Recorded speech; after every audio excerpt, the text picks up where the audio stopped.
we can begin our event. Many of our colleagues are already connected online. I'd like to thank them for that.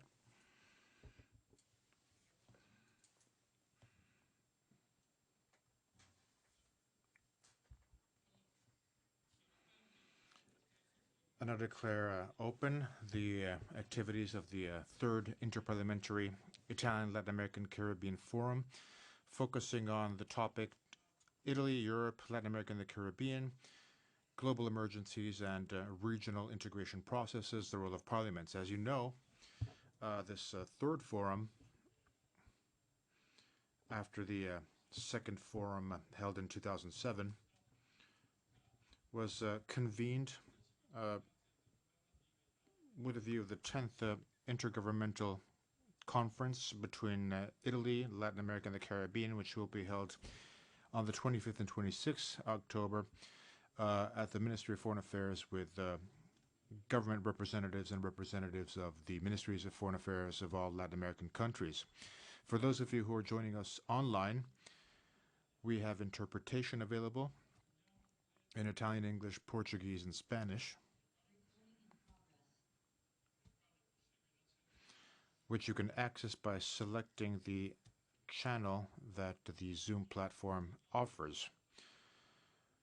Our activities are also broadcast on the Chamber of Deputies web TV channel in the 4 different languages. And on behalf of all of the colleagues of the Chamber of Deputies Foreign Affairs Committee, I wish to welcome all of the presidents of the Foreign Affairs committees and all members of parliaments of the countries participating in our event, and especially those who are connected via the video conference service, and the presidents of the Foreign Affairs Committees of Argentina, Bolivia, Brazil, Chile, Colombia, Costa Rica, Cuba, Ecuador, El Salvador, Jamaica, Guatemala, Haiti, Honduras, Mexico, Nicaragua, Panama, Paraguay, Peru, Dominican Republic, St. Lucia, Suriname, Uruguay.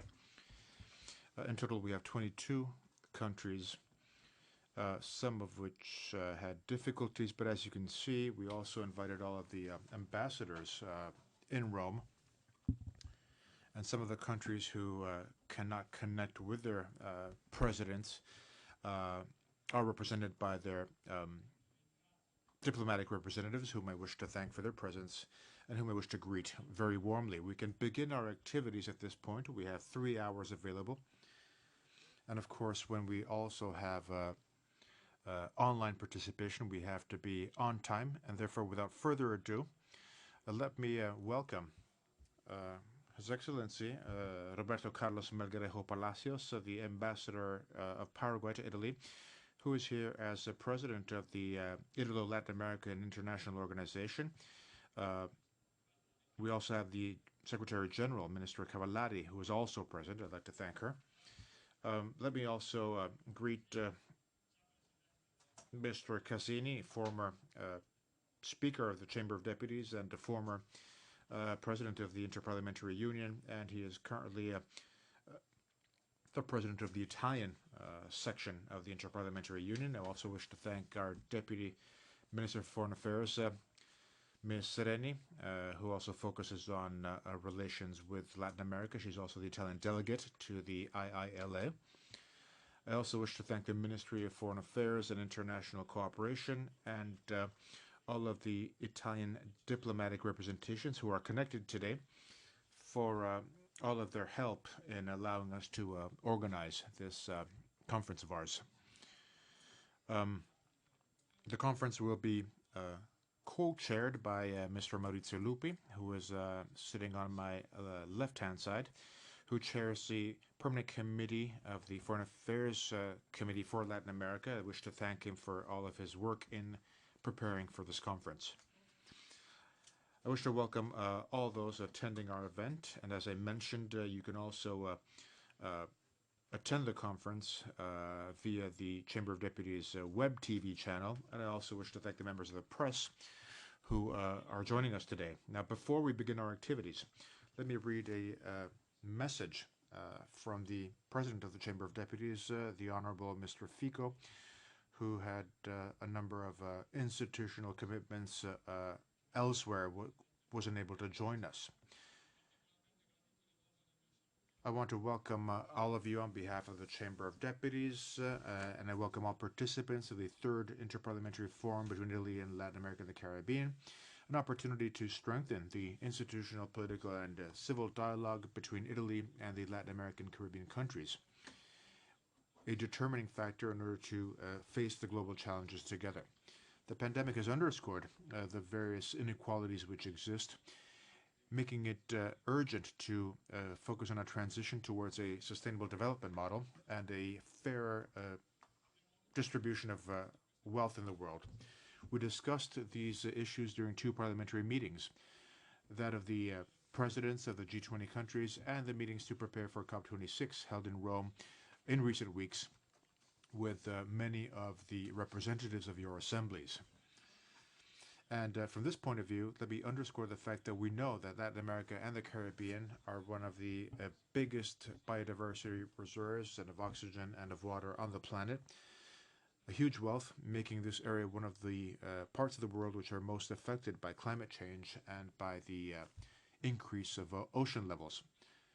Political institutional cooperation between Italy and Latin American republics, with whom we have common cultural roots, can allow us to better face these problems based on our mutual strengths. And in this context, the role of parliamentary assemblies is key because it can create positive synergies with our executive representatives by opening up to the requests from civil society.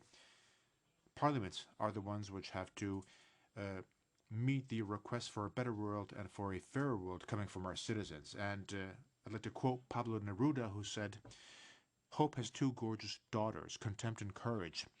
Contempt for the reality of things and the courage to change them." I wish you all the best for this meeting's Roberto Fico. And of course, we wish to thank the President of the Chamber of Deputies for his message.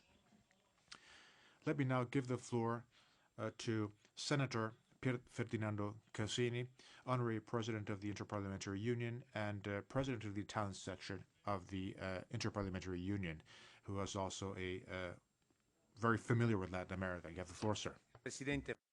Thank you, President Fassino.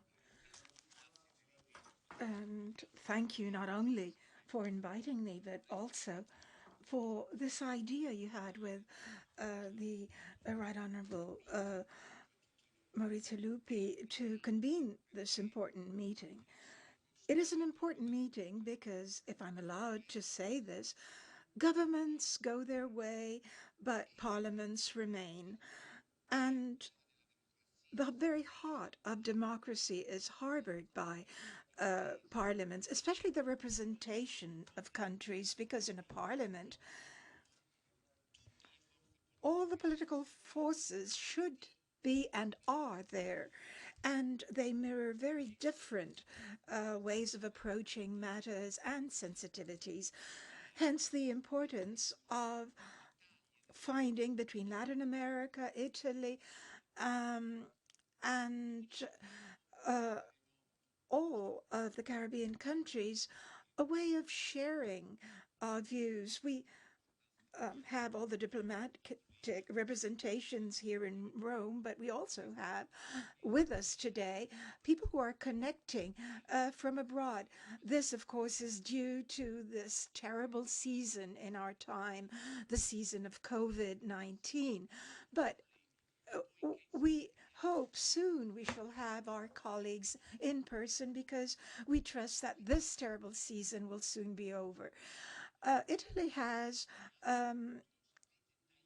connections with Latin America that dates back century, and this thanks to the many Italians who are in Latin America. I have a daughter who's now working in Argentina, but we have thousands and thousands and thousands of families whose origins are Italian who have become integrated. It's not the migration of 50 years hence, but they are the protagonists, full-fledged protagonists in so many countries.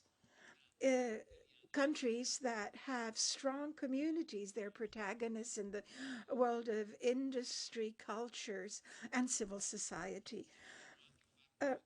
Perhaps we should do some soul searching ourselves, because in recent years, Italy taken up by so many different emergencies that are uh,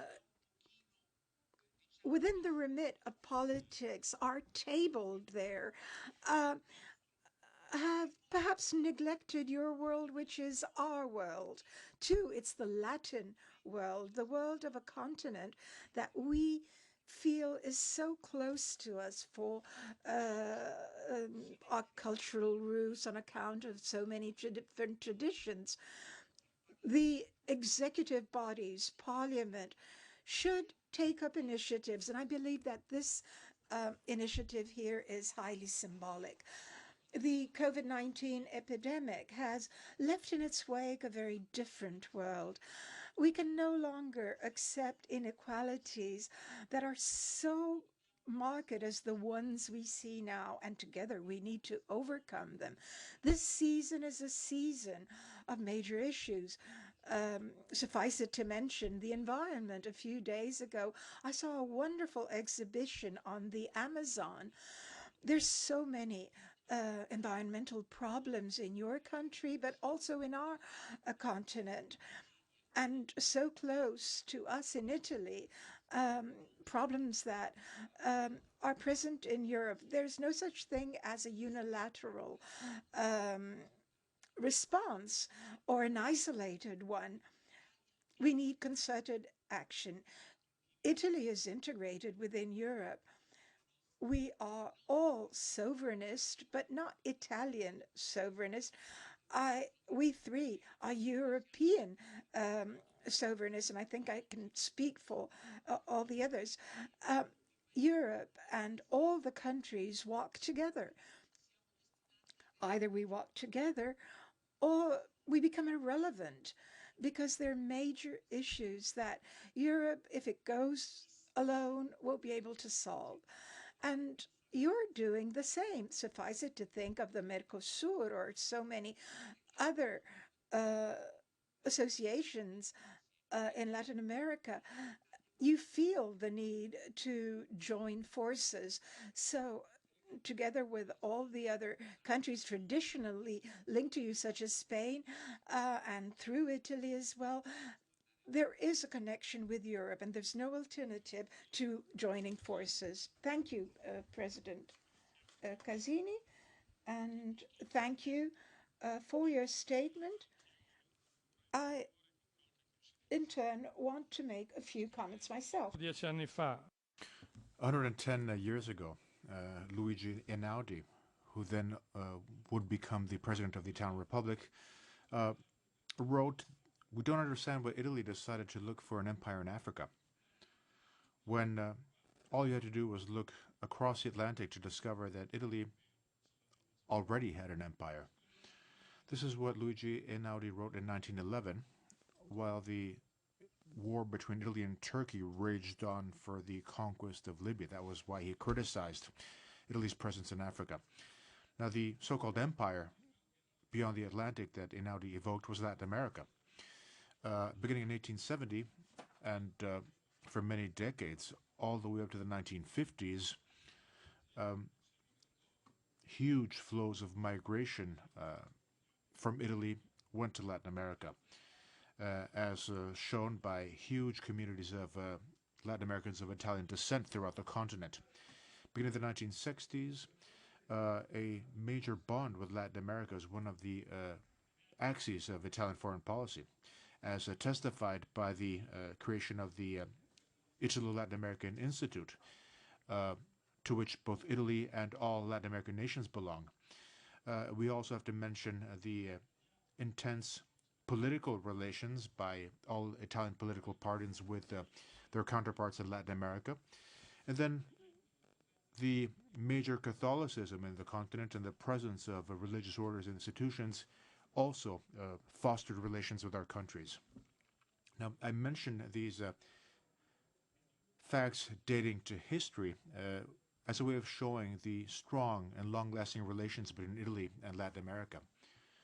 And coming to the present, Italy is one of the main partners of the continent there is a widespread presence of Italian businesses, both the larger enterprises and a large number of medium-sized enterprises. Our trade is on the rise, direct investment is on the rise. Italy participates in the development programs of the Inter-American Development Bank and the Corporazione Andina de Fomento. And on the political level, the presence of Brazil in the BRIC countries and the presence of Mexico and Argentina, the G20, strengthened our cooperation on all of the various global challenges. And we also have to mention the role of Italian communities in promoting intense relations between our country and the Latin American continent. This is testified also by the Italian Latin American Caribbean Conference, which will be held next Tuesday and Wednesday, which is a precious forum to intensify our relations on the bilateral and multilateral level. This background of intense relations make Italy a natural partner for Latin America, a partner capable of acting as a bridge between the European Union and Latin America, two continents which share history, culture, values, and tangible interests. Obviously, we have to focus on cooperation when it comes to countering COVID-19.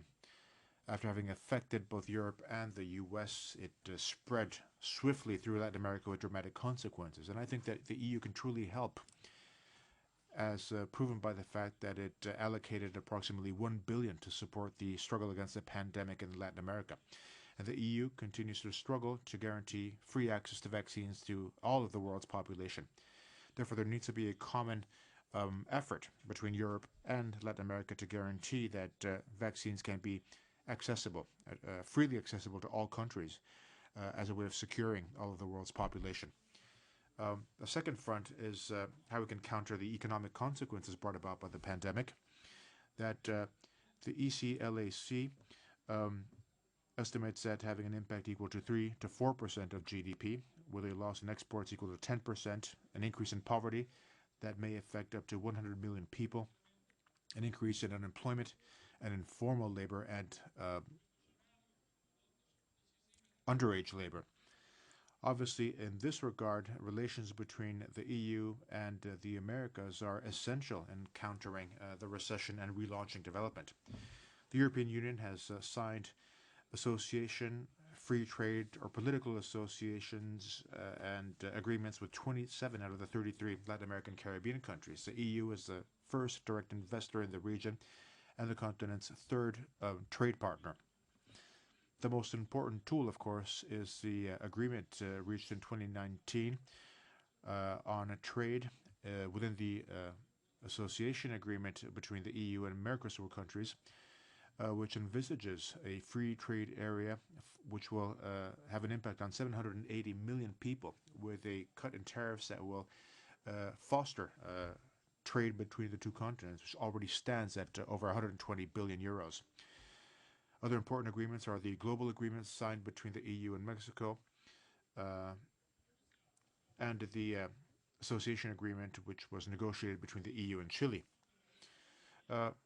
And to conclude and allow for these agreements to become operational by overcoming the protectionist ideas in both continents, we will be able to promote trade, promote anti-cyclical policies, have a fairer trade, invest in technological transfers, harmonizing the labor markets, and striving to achieve the UN Sustainable Development Goals. And this brings me to a third strategic cooperation front, which is what we can do together to face global challenges, including climate change and organized crime, human rights and migration, revitalizing multilateralism, and a democratic governance when it comes to globalization.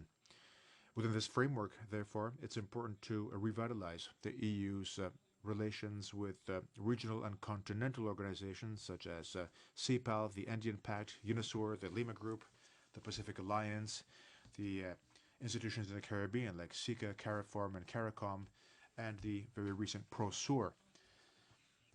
Equally important is the contribution that the EU together with the OAS, can offer when it comes to political and democratic stabilization and promoting human rights, especially for those countries with more complex democratic realities.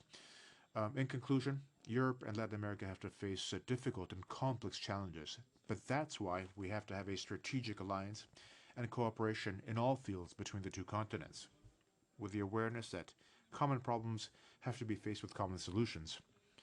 And in this, from this point of view, as Mr. Casini was mentioning, our interparliamentary dialogue can have a role to play, as testified, in fact, by this third interparliamentary forum. And I'd like to thank all colleagues participating, and there are plenty of colleagues from Latin America attending today. And let me announce that after this third forum, the Chamber of Deputies Foreign Affairs Committee wishes to promote intense bilateral and multilateral relations with the Foreign Affairs committees of all Latin American countries, so that by doing so we can contribute to strengthening the strategic relations between Italy, Europe, Latin America, and the Caribbean. Thank you very much for your kind attention.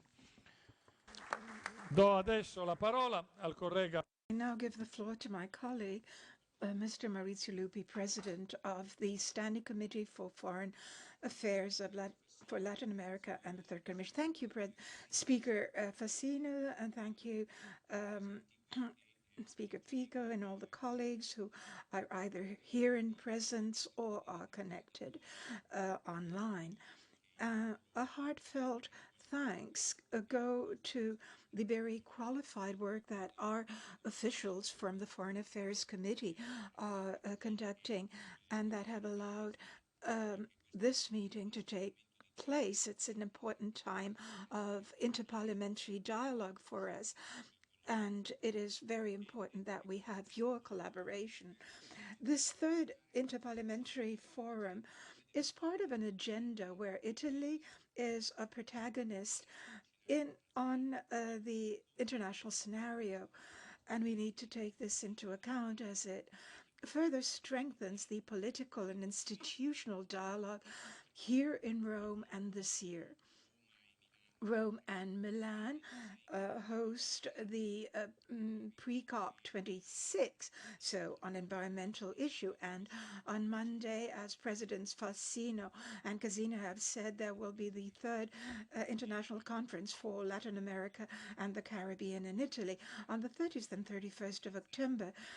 The G20 under Italy will be coming to its conclusion.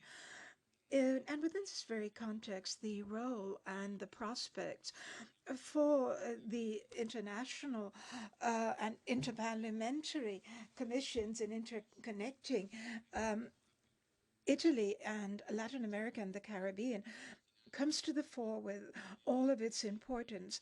And I here mention what Mr. Fassino said about our cooperation.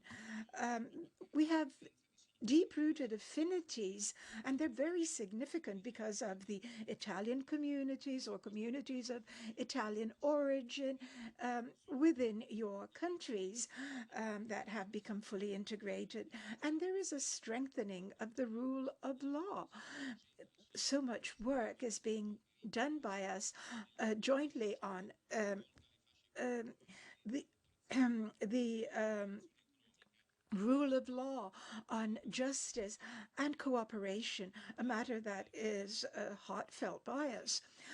This collaboration in all these fields comes to new issues that are important, such as the challenges of environmental transition, and also the pandemic emergency, an unavoidable issue that has led to serious problems, and also the degradation of the ecosystems. We need to safeguard the environment. We need to work for social inclusion and strive for economic growth. And there's another important matter. It's not by chance that we are working on these issues together. As Pope Francis says, we're all in the same boat. No one is saved alone. And President Cancini spoke of the value of the European Union, but President Fassino also spoke about a major dialogue that should take place. And Pope Francis said, there's nothing worse than the pandemic, but the inability to understand its impact on our societies, our social growth, and the pandemic has really produced exclusion. So we need to work as a bridge from the European Union to South American states in the region with its democratic institutions. There's so many opportunities, but enterprises, especially SMEs, in that area can and must invest. They have a growing interest in that area.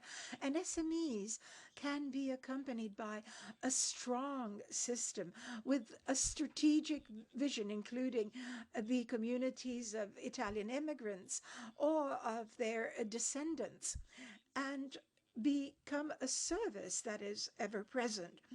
So this is something that everybody in the executives in the institutions and parliaments must address, and this to focus on the system Italy in Latin America, making the approaches more rational, activities and investments more present, and also become appealing to South Americans who can come and study.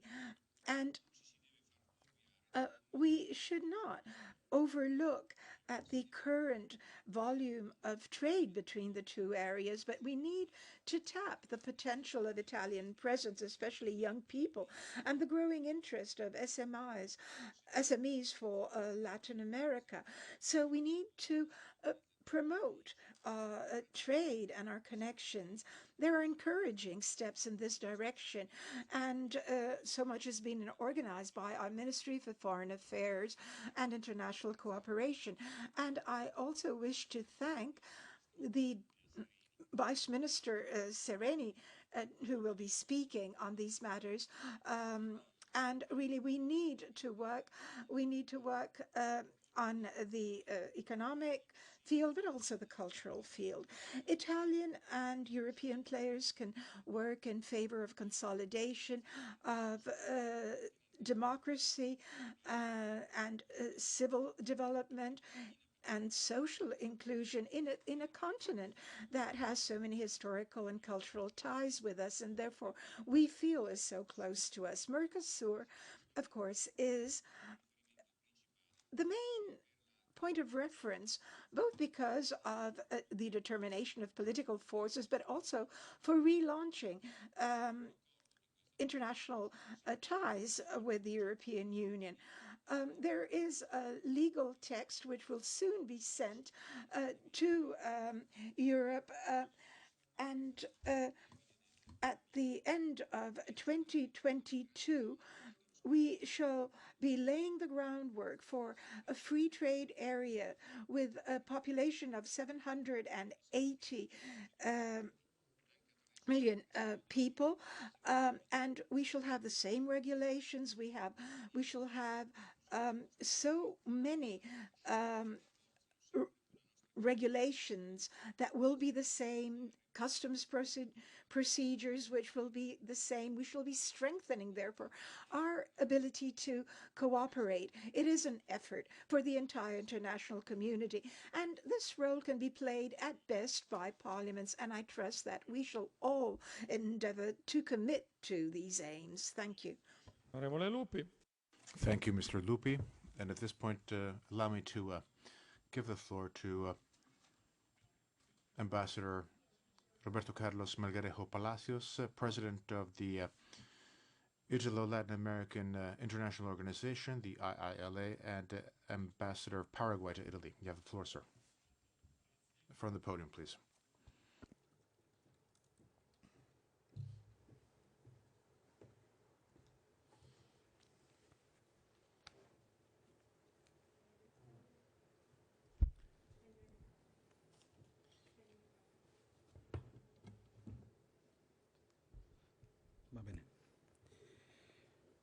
Presidente. President Fassino, Honorable President Cassini, Honorable President Lupi, Honorable Members of Parliament, Madam Vice Minister of Foreign Affairs and International Cooperation, Marina Sereni, Madam Secretary General of the IILA, Minister Antonella Cavallari, distinguished ambassadors. It is an honor to be here today at the very heart of Italian democracy, as underscored so well by President Cassini, for the third Italy, Latin America, and Caribbean Interparliamentary Forum. We are going through a very peculiar historical period during a pandemic, which we are still in. We're still very much in the pandemic. We're still not in the post-pandemic era.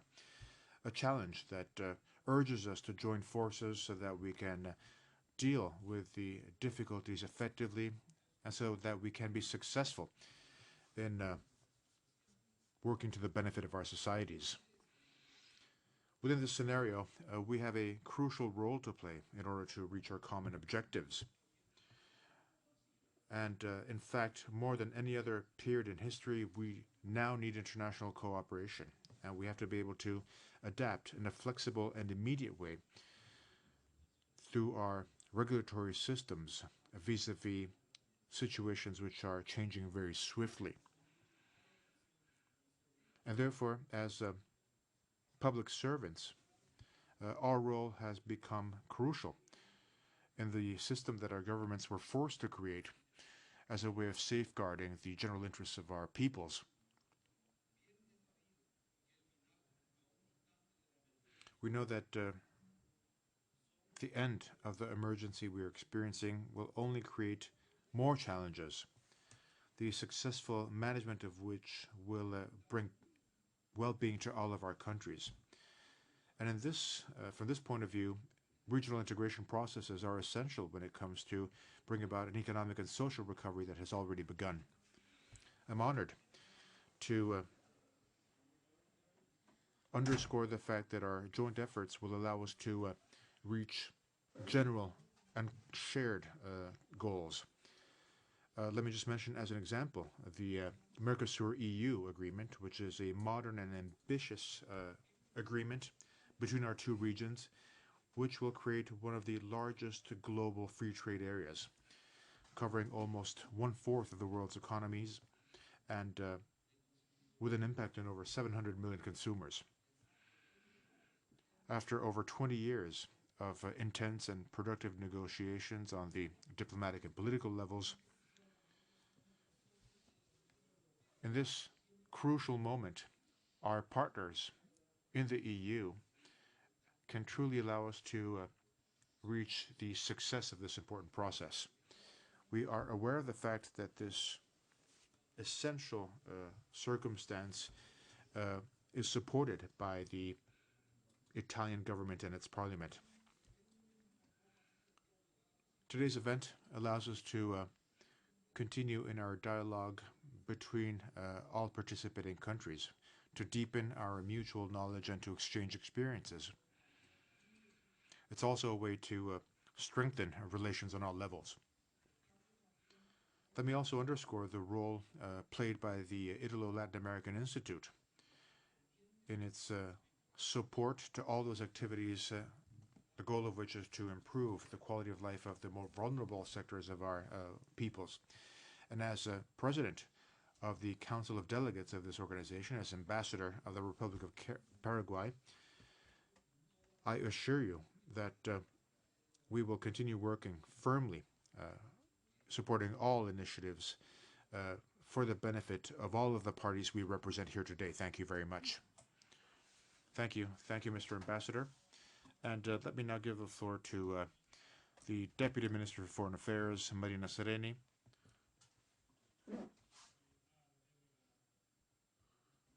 Who is also responsible for Italy's foreign policy to Latin America. She is also the Italian delegate at the IILA. And she is also extremely knowledgeable regarding Latin America.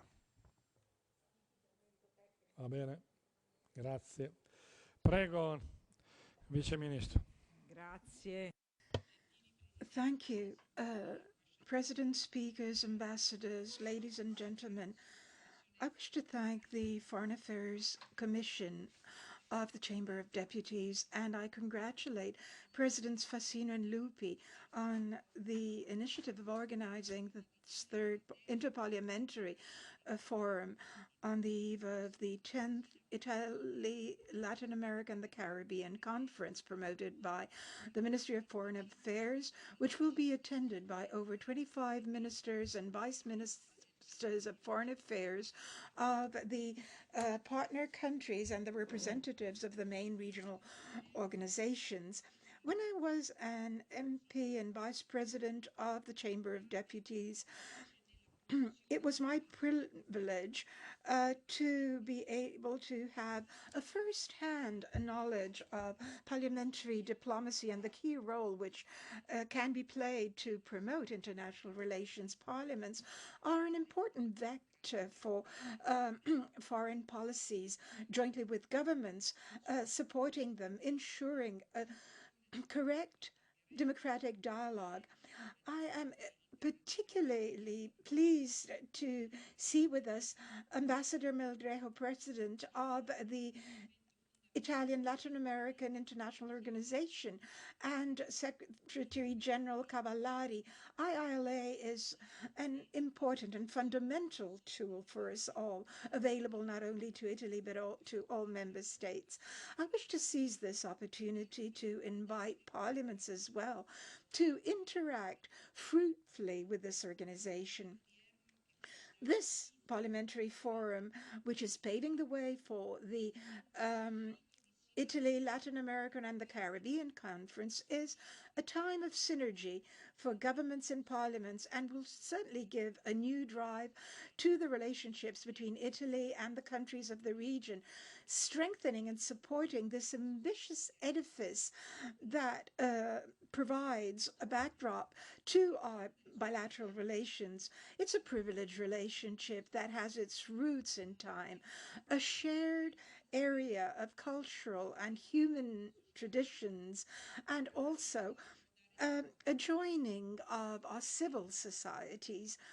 Allow me to recall some key issues. First of all, the over 2 million Italians who are listed in ARE, the Registry of Italians abroad, resident abroad, and we come to about 40 million if we think of people who are descendants of Italians. Over 1 million of them live in Argentina, 600,000 in Brazil. And there's another important point, and it's economic partnership. Italy is a very important economic partner for Latin America, and Latin America is an important economic partner for Italy. In 2019, the investments directed towards foreign countries, IDE, namely to the Latin American region, has amounted to 33.5 billion euros, while the flow has been of 4 billion euros. And furthermore, it is far higher than that for Central Asia and Eastern and Southeast Asia. The subcontinent is one of the markets that has 500 million consumers, where 3,000 Italian enterprises work. So the Italian Latin American Conference is so important to us, and Foreign Minister Di Maio has also pointed to it as a priority area for the Italian agenda in 2020. There are so many points that join us, and Italy this year can shape so much of the international agenda with its presidency of the G20 and the partnership with the United Kingdom for COP26. The Latin American countries are members of the G20, so this region is so relevant from the environmental standpoint. They harbor 50% of the biodiversity of the planet. From Chile, furthermore, the United Kingdom will be taking over in presiding over COP26. The 26 October conference linked to G20 and COP26 will be so important. The title of the conference will be People, Planet, and Prosperity. And really, there is a major problem that we need to address, and they are global challenges that need a joint solution.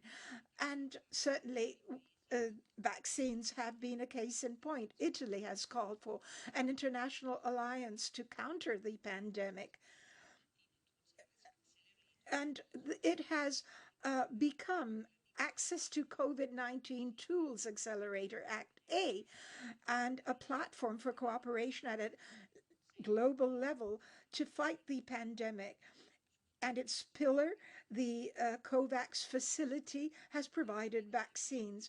And we have delivered 371 million doses of vaccines to 140 countries, of which 61.5 million to 33 countries in the Latin American region. So we have this COVAX facility with over 385 million euros.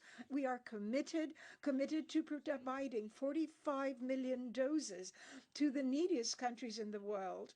So there will be a special event that will be opening a Latin American and Caribbean conference, and it is a special event dedicating to the Falcone Borsellino program.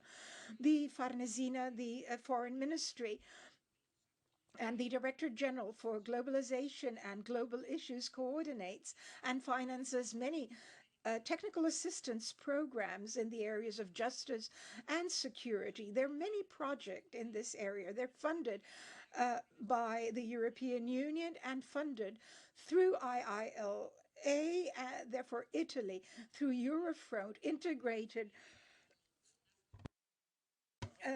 work across borders. The Falcone Borsellino program is therefore a flagship project for the Italian legal diplomacy in the area of technical assistance to the Latin American and Caribbean region. It is based on technical assistance and training and responds to the request of Latin American and Caribbean countries that would like to familiarize themselves with protocols and Italian models and the fight against the mafias, corruption, and money laundering. So it is a way of contributing to the spread of the culture of lawfulness to counter transnational organized crime. In this field, the role played by parliaments is very important. They have a constitutional role in the respect of legality, of the rule of law, and responsibility towards voters in this sector. And within the European Union, Italy works to build ties that are ever closer between the Latin American and Caribbean region, which is strategic to us, and Italy. My colleagues Casini, Facino, and Lupi have stressed how important the conclusion of the agreements with Chile, this network on which we are working on jointly, that bring together free trade agreements, and also policy agreements.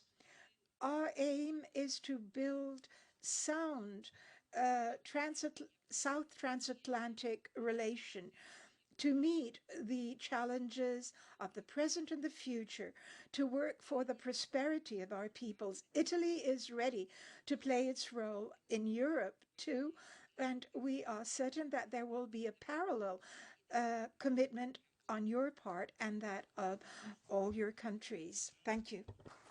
Grazie. Thank you, Madam Minister. And this concludes our introductory remarks.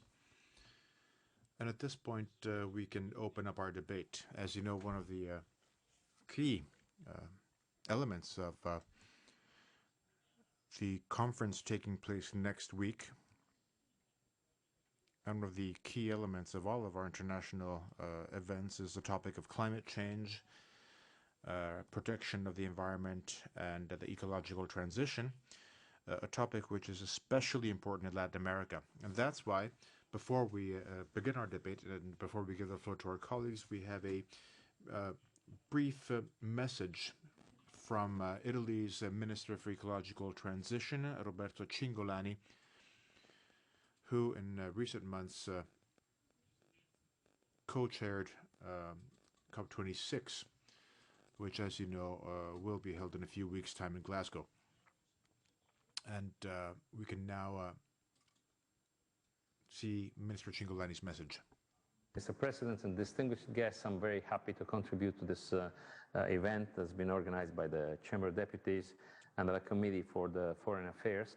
I apologize for not being present physically, but of course I'm happy to tell you what's going on, especially on the international scenario, and how the Italian leadership in the ecological transition is being pursued globally at the moment. So first of all, after the G20 Energy and Environment, I can convincingly state that the acceleration needed to keep the target of being below 1.5 centigrades global heating by the end of the century is convincingly supported by most countries.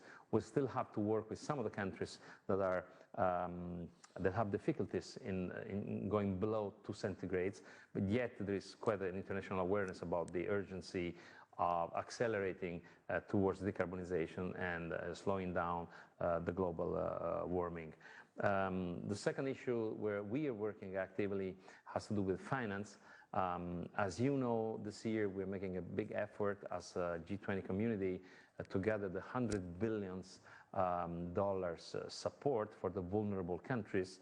And there is a very strong drive towards the fact that those 100 billions should act like a leverage to collect and to raise more funds from private entities, investors, and philanthropic organizations, trying to reach the 1 trillion, 1,000 billions that will be necessary every year for the next at least 10 years to reduce global inequalities. And there is international awareness about the fact that fighting climate change cannot be separated by fighting global inequalities in the planet. Concerning rules at the COP26, we're going to discuss how to accelerate adaptation and loss and damage strategies. We need, of course, to better establish how nationally determined contributions are quoted by different countries, and we need a transparency frame that essentially provides KPIs, key performance indicators to all countries, so that a transparent and reproducible assessment of the national contribution can be determined. And in this way, we can make a safe evaluation of the progress that we're going to have over the next years. We need to improve and to empower the Santiago Protocol, the Santiago Agreement, and the Article 6 actions of the Paris Protocol, because we need to accelerate how we mitigate the impact and the loss and damage profile of catastrophic events in the vulnerable countries. Last but not last, we made a strong activity with the young people. The Youth for Climate event, organized in Milan 3 weeks ago, has been very successful. And for the first time, young activist communities went from the protest to the proposal. We now collect proposals. We have now collected proposals from several activist organizations, and those proposals that are very practical will be forwarded to the COP26 so that the proposals of the young people will be examined and incorporated into the final conclusions of the COP26 works. This is just the very beginning. The transition will last 30 years. We know it's a marathon, it's not a sprint, it's not a rush. The marathon is long. We need to distribute our effort and our energies, but we all agree that there are key parameters to be matched by the 2030. That means 55% decarbonization, and by the 2050, that means net zero carbon production. That will be the big challenge ever. I think all countries are committed But on top of that, we have realized that not only the 5 billion people that are under the umbrella of the G20 should make a big effort to accomplish the decarbonization roadmap, but also there are another 3 billion people that are left outside this game. Those are the people having no access to electricity, no access to clean fuel to cook in their houses. And those people, they have to be supported so that the differences are reduced, and only when the differences will be reduced, we will be successful in the global climate change rush. Thank you very much for your attention, and I wish you a very good work. Bene. Thank you, Minister Cingolani. Thank you for having shared some important remarks on a strategic issue. We can now begin by giving the floor to our colleagues, the chairs of the Foreign Affairs committees. Let me begin by giving the floor to Alfredo Femet Bañuelos, who's the chair of the Committee on Foreign Relations of Mexico's Chamber of Deputies. And let me take this opportunity to greet the Mexican ambassador to Italy, Carlos Garcia de Alba Cepeda, who is present here today. Mr. Femet Bañuelos, you have the floor, sir. Good afternoon to you in Italy. Good afternoon to all those in Mexico. It's an honor for me to participate in and represent the Mexican Congress in this third Italy, Latin America, and Caribbean Interparliamentary Forum. Allow me to greet the President of Italy's Chamber of Deputies, Roberto Fico. Let me also greet the President of the Foreign Affairs Committee, Piero Fassino, and the President of the Subcommittee for Latin America, Maurizio Lupi, the President of the Italy-Latin American Organization and Ambassador of Paraguay to Italy, Roberto Carlos Melgarejo Palacios. I also wish to greet all of the distinguished ambassadors, diplomats, and colleagues, chairs of the committees on foreign relations of the parliaments of our brother countries in Latin America and the Caribbean, and a warm welcome to all of the audience today. Today we have to deal with technology and all of the emergencies affecting mankind, including a pandemic which has affected us all, which surprised us, showing us how urgent it is to cooperate more and better, how important it is to agree more and better, and how important brotherhood between peoples is. Either we are all saved or no one will be saved. That includes health, development, migration, and the environment. International cooperation is the answer. And the Italo-Latin American project is a good opportunity to foster understanding between one another on the political, cultural, scientific, and educational levels. Italy is a strategic interlocutor for Latin America and the Caribbean. We are united by themes, projects, values, and we are also united by empathy and sincere friendship. The parliamentary fora, like today's, underscore how important it is to support parliamentary diplomacy, because the members of parliament present today, on the one hand, feel our responsibility to represent our citizens, and at the same time, we also look globally to act locally. And when facing global uncertainties, we need reliable interlocutors, new mechanisms, and greater closeness. We can integrate one another in different ways, and we can understand one another with different languages, but our efforts will only be successful as long as we keep human beings at the center of our actions. There can be no effective international strategy, be it based on trade, cooperation, development, or the environment, unless we translate these actions locally and focus on people. In 1957, Italy bear witness to two of the most important European integration agreements, and now we have the opportunity to allow Latin American and Caribbean parliaments to come closer. Hopefully, this space can lead to tangible projects which we can further, and so that we can build an institutionalized space for cooperation and for the exchange of ideas and best practices. What we need on both shores of the Atlantic is to be able to take advantage of the strategic relations which unite us in a natural way. Dante Alighieri is the reason why Italian is so widespread around the world, and after 200 years, parliamentary diplomacy has the mission of disseminating understanding between peoples, and therefore I think we have to celebrate language and dialogue. Thank you very much. Gracias. Gracias, onorevole. Thank you, Mr. Eduardo,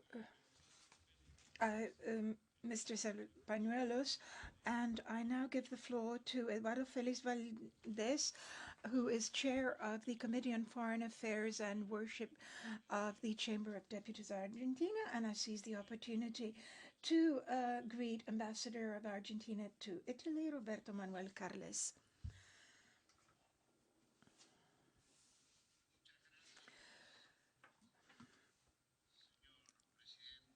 Thank you,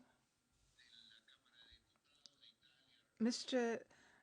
Speaker of the Chamber of Deputies of Italy, Mr. Fico, and thank you to everyone. I would simply like to say that I am now in a country where the Italian community is perhaps the largest one. We Argentinian have love for Italy, first for our homeland, for Italy, for Italian immigrants, and they make us, and so many Argentinians who make us proud, such as Pope Francis, Pope Bergoglio, whose family came from Piedmont in northern Italy.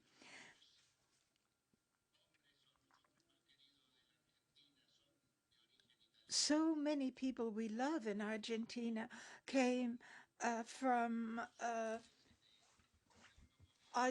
Italy, such as Fangio, the race driver, and also Messi, the footballer.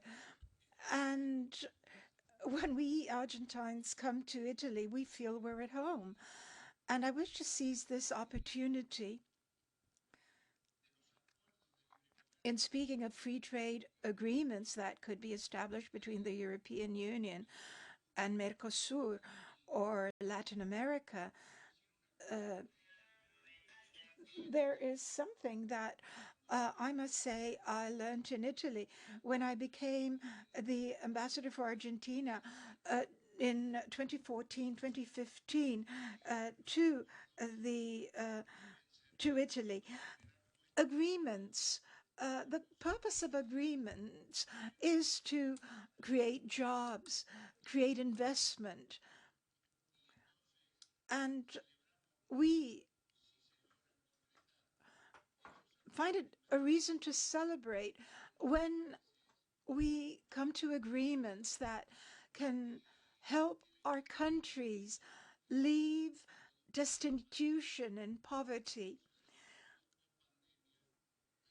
This terrible situation that has struck with the pandemic, and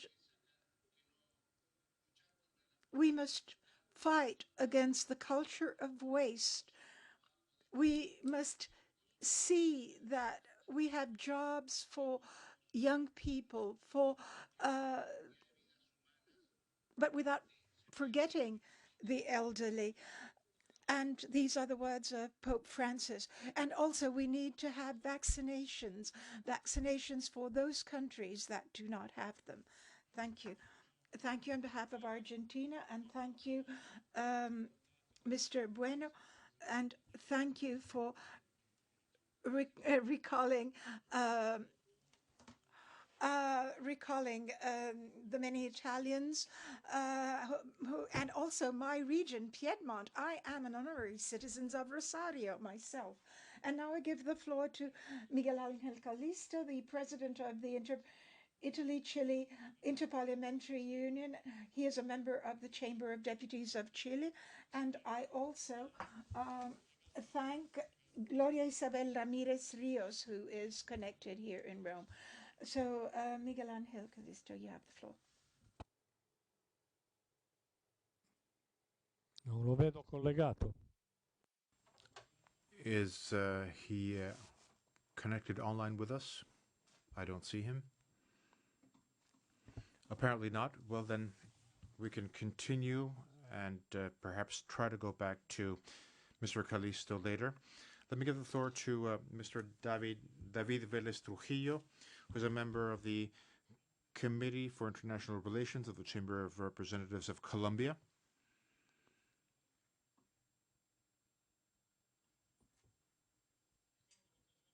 And let me take this opportunity to greet the Ambassador of Colombia, Gloria Isabel Ramirez Rios, who is present with us today. And our colleague, David Vélez Trujillo, can now join us online. Collegato. Abbiamo dei problemi. We may have some technical issues. And we'll see how we can go back to these representatives of labor. The president of the Committee for Foreign Relations and National Defense of the Chamber of Deputies of Brazil, the Honorable Écio Neves da Cunha, couldn't join us, and therefore he sent a message.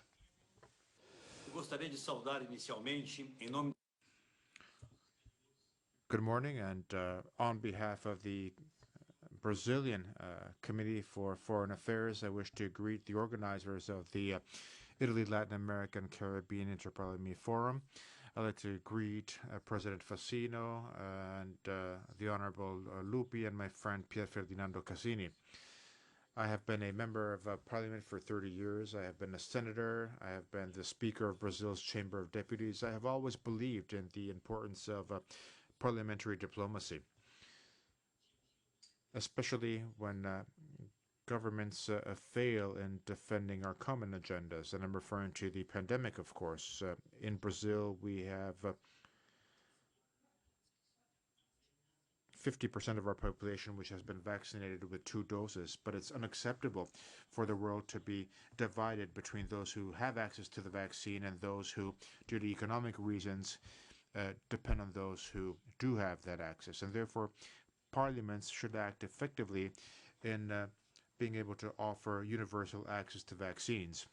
And in the Brazilian Chamber of Deputies, I will ask for the suspension of patents so that in case of pandemics, countries such as Brazil may be allowed to produce vaccines for its population and to assist the populations of other countries from the humanitarian points of view in case they don't have the financial means to buy vaccines.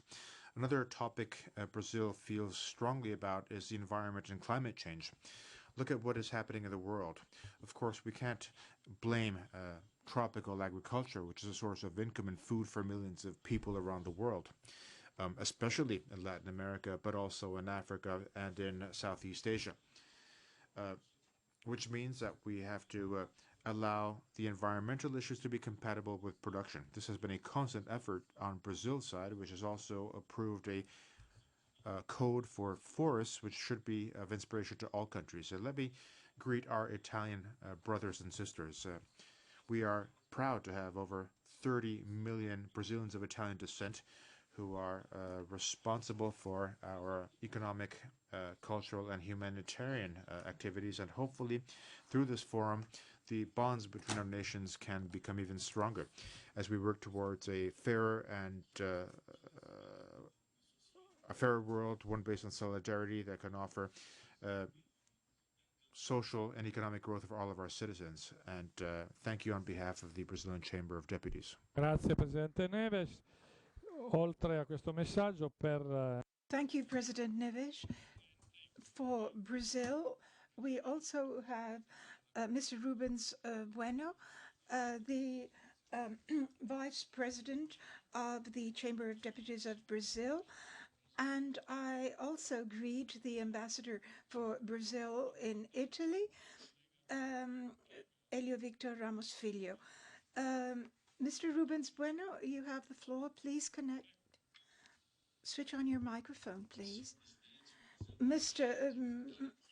President, it is really a great pleasure to be here with Member of Parliament Neves and to address the Italian Parliament and attend this conference, and really together to see and address the pandemic, to see how we can overcome such a terrible pandemic that has hit the entire world, not only individual countries.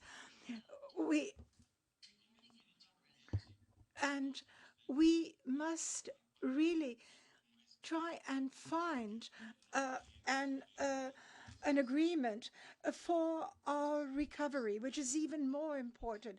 We need to support our enterprises, and I'm sure that Italy can come to assistance. I, therefore, am so happy to be able to address you, to be given the floor. And also, I thank Fabio Porta and the representative of South America, and always thank Marina Sereni, who's a great friend of Brazil. Now she is Vice Minister for Foreign Affairs. So thank you. Thank you very much for inviting us. Thank you very much again to you all. Bueno. Thank you, Mr. Bueno. I also wish to greet the Honorable Lamarca, who is the Italian parliamentary in the Latin American region, who is present today. And let me continue by giving the floor to our colleague, the Honorable Yolanda Perez Gomez, who is the chair of the Committee for International Relations of the People's Assembly of Cuba. And I'd like to greet the Cuban Embassy's counselor in Italy, Jorge Luis Alfonso Romes, who is joining us online. You have the floor. And please unmute yourself, madam.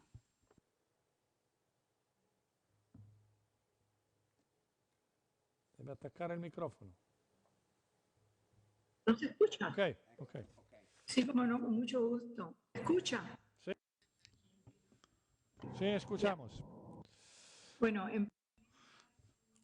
First of all, allow me to greet all of the honorable participants to this important forum.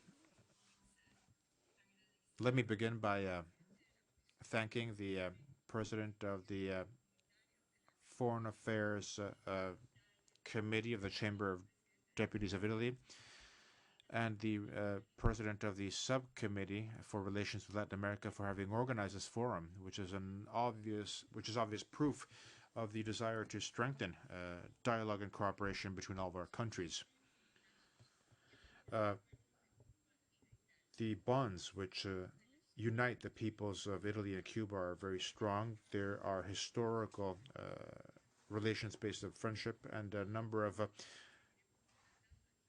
programs to foster development between our countries. And I'm sure we'll continue to work together because for both of our countries, these relations represent an opportunity and a real possibility to exchange ideas. And we want to express our desire to further strengthen the relations between our lawmakers, our interparliamentary friendship groups, and our parliaments, so that together we can effectively contribute to the strengthening and diversification of our bilateral relations in all possible ways. I think that events such as this one contribute to a better understanding our realities and the priorities we have set in our parliaments based on the specificities of all our countries. And they are also an opportunity to strengthen our dialogue on the interparliamentary level, as we'll be seeing in the forum taking place next week.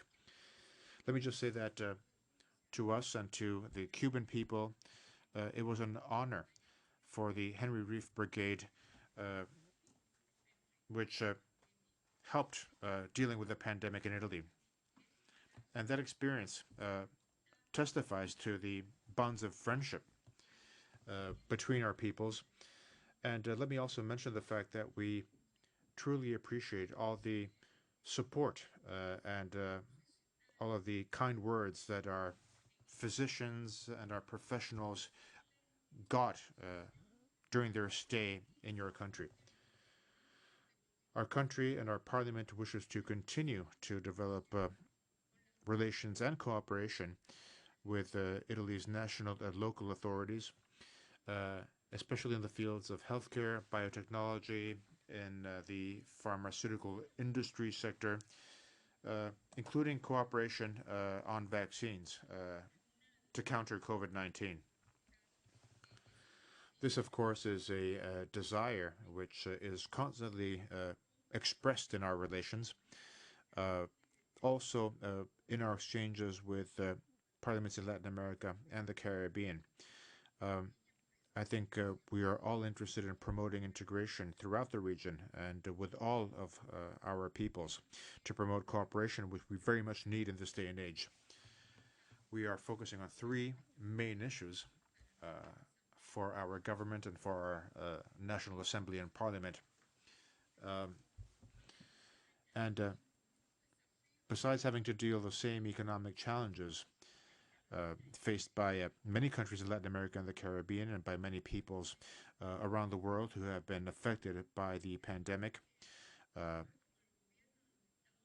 And despite the embargo imposed upon us by the U.S., imposed upon us for over 60 years, and which has been used deliberately, even during the COVID-19 pandemic, the current U.S. administration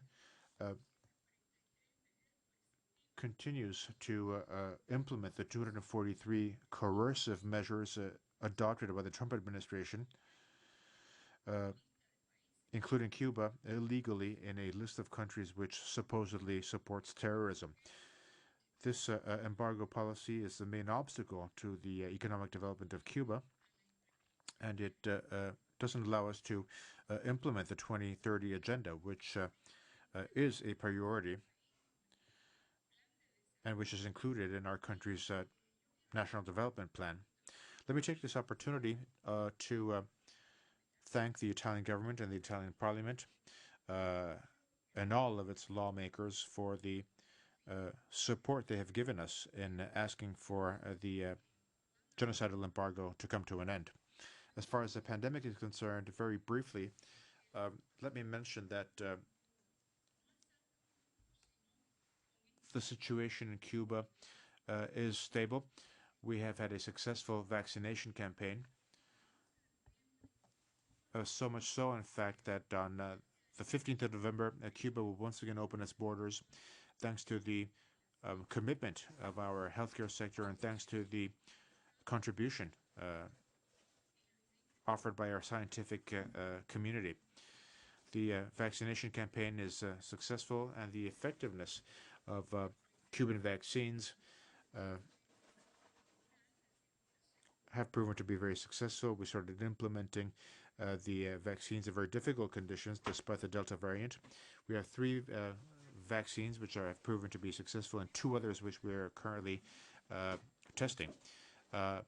We are working to vaccinate the entire Cuban population by the end of the year, including those who are recovering from the illness. We will also we're also focusing on vaccinating children aged 12 and up. That is also a campaign which is being successful. And we are asking the WHO to recognize and to approve our vaccines. And in recent weeks, we have had a constant decline in the number of people who have been infected and hospitalized due to the virus. And up to yesterday, 60.3% of the Cuban population has been fully vaccinated, and 99.6% of the population which can be vaccinated has received a first shot. Our National Assembly has been participating very actively in all of these efforts, and therefore we'd like to greet you once again. It has been very interesting to hear all of the remarks offered so far, and I'm sure that the following speakers will have equally important things to say. Thank you. Thank you very much. And let's see if the Honorable Trujillo from Colombia is now connected with us. Apparently not. Apparently we still have some technical issues. Moving on then, let me now give the floor to the Honorable Ana Magdalena Figueroa, who chairs the Foreign Affairs Committee of the Legislative Assembly of El Salvador. And let me take this opportunity to greet the Ambassador of El Salvador, Efraín Arnoldo Bernal Chavez, who is present here today. You have the floor, madam. Buenas tardes. Good afternoon, Your Excellency, the Speaker of the Chamber of Italy, Mr. Fico, and President of the Commission for Latin America, Maurizio Lupi, and President of the IILA, and Mr. Palacio, and Minister for Foreign Affairs, Vice Minister Marina Sereni, and thank you for inviting me, and I greet everyone. And it is a pleasure to be part of this third Interparlamentary Forum for Latin America and the Caribbean. I also thank the Chamber of Deputies of Italy for inviting me to this important meeting. I shall be focusing on a number of important global issues that we need to address, and they're so important to our nations. With respect to the 17 UN Development Goal and the 2030 Agenda, our Legislative Assembly has approved $350 million to implement the Sustainable Development Goals, programs that have to do with agriculture, health, education, children, and education coverage for all. And there are also policies for energy, and we're trying to renew the public services through the modernization of the state with new strategies both for sports and other areas, and also developing programs to protect the environment. In the first months of 2020 and in preparing for the future, but we were nonetheless struck by a pandemic. We have a policy for the protection of the Salvadoran population, and therefore we have adopted policies to provide vaccines to counter the disease and also to promote the economy. We have laid down strategies to combat the pandemic and also find appropriate ways to address the pandemic and provide support for the population. 55.5% of the population has received vaccinations, and we are also drawing up legal measures so that the health minister can become a guarantor of the health of everyone. We have also approved measures to safeguard our population with respect to climate change and its effects on our country. We have adopted a bill to conduct operations together with the United States to protect our forests.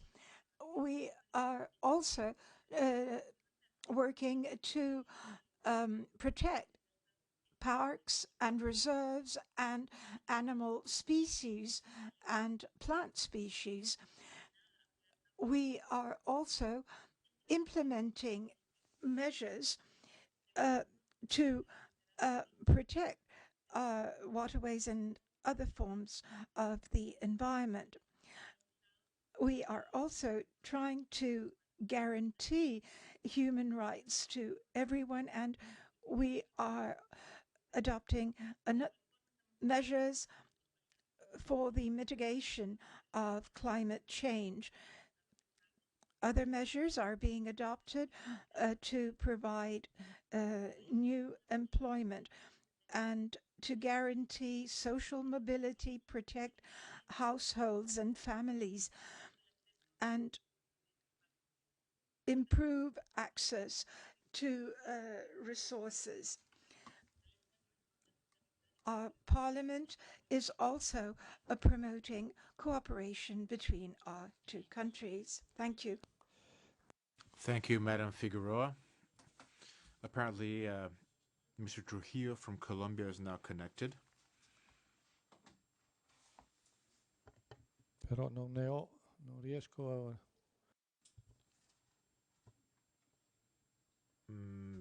Maybe not. We continue to have some technical issues. We can now continue by giving the floor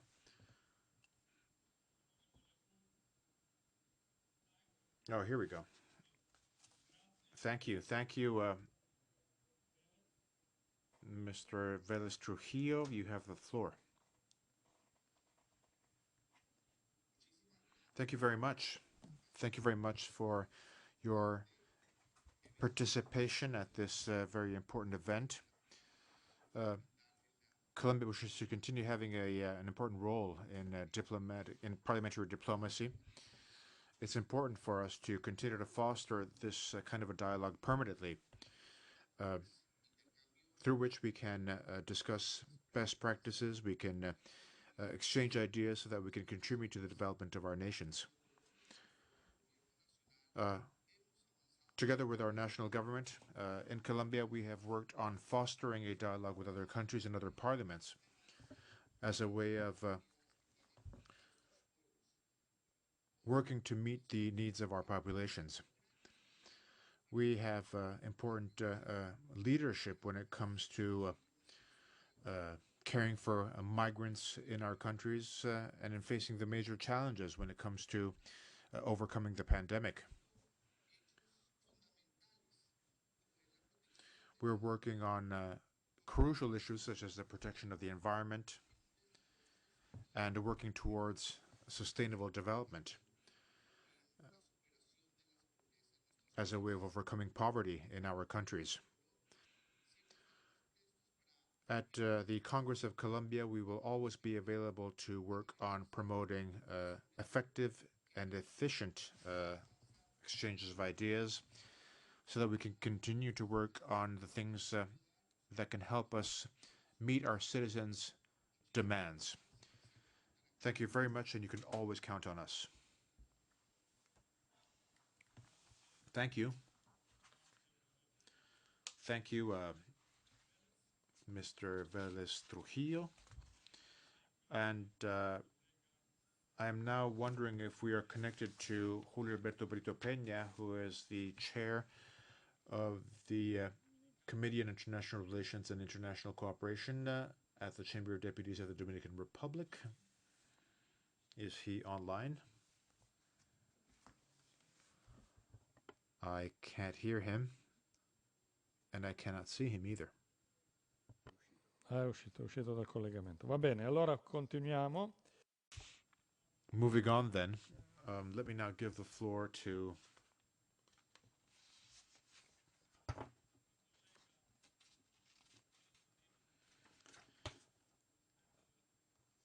Iris Blandón, chair of the Foreign Affairs Committee of the National Assembly of Nicaragua. Ms. Montenegro Blanton, you have the floor. Buenas tardes para nuestros colegas. Good afternoon to all our colleagues and authorities of the Republic of Italy, and a good day to all the representatives from Latin America. Special greetings to President Roberto Fico and President Piero Fassini, President of the Italian group of the Interparlamentary Union, who is playing such an important role in hosting this important meeting. I also wish to greet Mr. Maurizio Lupi, the President of the Standing Committee for Latin America, Mr. Roberto Carlos Melgrejo Palacios, President of the IILA, and the distinguished members of Parliament, men and women, presidents of the Commissions for Foreign Affairs of Latin America and the Caribbean, and also the esteemed ambassadors, representatives of Latin America and the Caribbean in Italy. This morning, or rather this afternoon, at the outset, I would like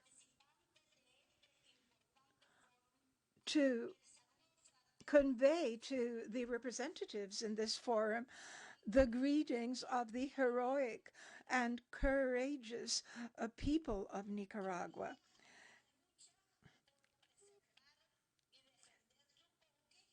We who fight to preserve what we have conquered and who work for a future of prosperity for all Nicaraguan men and women. And I convey to you the greetings of the Comrade President, Commander Daniel Ortega Salveda, President of the Republic, and the Comrade Rosario Murillo, and in particular, the cordial greetings, the brotherly greetings of our President of the National Assembly of Nicaragua, Comrade Dr. Gustavo Povla Cortés. And secondly, it is important and necessary to greet and congratulate Italy on the initiative organizing this third edition of this interparliamentary forum with the presidents of foreign affairs committees of our countries to speak of the challenges and issues of interest to us all, so that from this forum we can lend an ear to the expectations of one and all, and so that they may be turned into voluble ways of tabling issues and reaching agreements to be further developed at future meetings. We have been listening very carefully to members mentioning Pope Francis. He lived for many years in Argentina,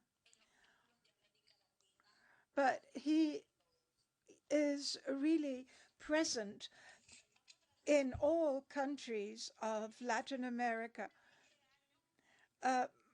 Pope Francis in October this year said, powerful countries unilaterally perform acts of aggression and interference in many areas of the world. And I would like to seize this opportunity given to me in this forum where we are speaking not only of the invitation of Italy, but also where we have a presence of so many countries of Latin America and the Caribbean. Nicaragua has suffered aggression, has suffered the impact of interference. And this, I know, is not part of the objectives of this parliamentary forum, which is organized by the authorities of Italy.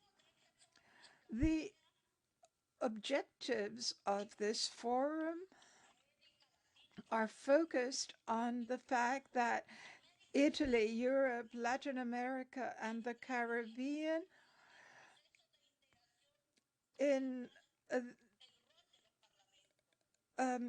discuss the roles of parliaments in global emergencies and in regional integration processes.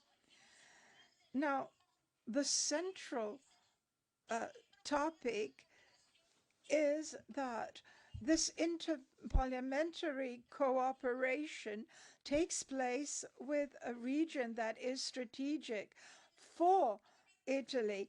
And then Nicaragua has historical ties with Italy over many years.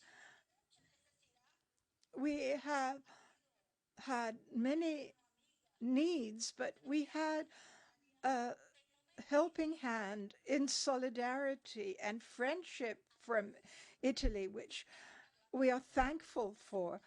This parliament and the Assembly of Nicaragua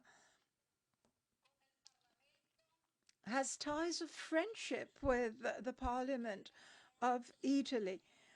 And it is my honor to be a member of this interparliamentary group and a friend of the Italian ambassador to Nicaragua. We have talked about strengthening day after day these ties which unite us.